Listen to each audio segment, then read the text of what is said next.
So in my previous videos, I have talked about the importance of being what I call the captain of the ship. I've used my hands to demonstrate this is you as the captain.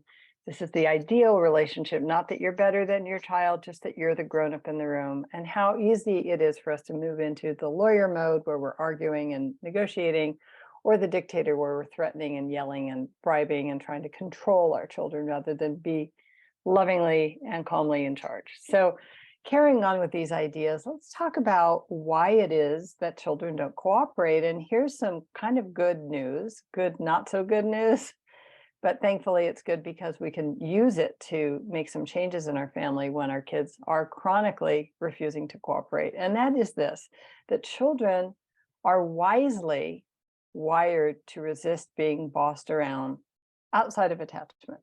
So it's preloaded into a child to say no when somebody who they aren't close to, who isn't a safe, secure person for them, tries to influence them or tell them what to do. It's really kind of, if you think about it, a really wonderful safeguard to protect our children from the outside influence of people who may not have their best interests at heart. Now, obviously, that's inconvenient for us because we do need to ask our children to do things all day, and it would be a whole lot easier if they would just be more agreeable, at least more of the time. One of the first questions I ask a parent whose child is saying no to every request is, how would your child rate the quality of the connection between the two of you? Quite often, and you can think about this for yourself, but quite often the answer I get is, the warm fuzzy times are few and far between. She would probably complain that I'm always too busy to spend time with her or play with her. He would say, I feel like I'm always trying to boss him around.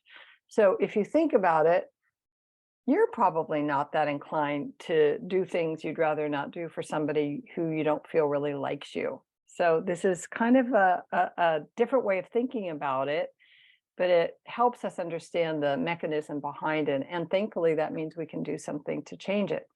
The solution: build secure attachment.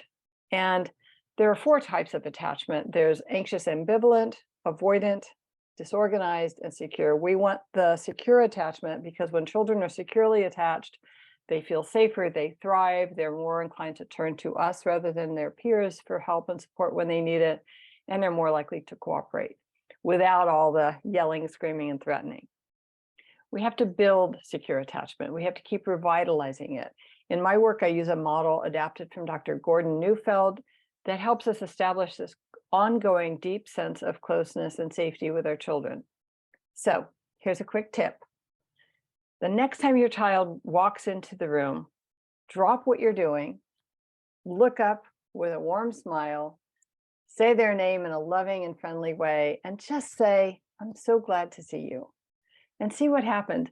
Don't tag on, by the way, did you get your homework done? Did you feed the dog? Because this is the kind of food and nourishment that our children so deeply need, and that allows us to feel that close connection with them that just makes every day so much easier and sweeter.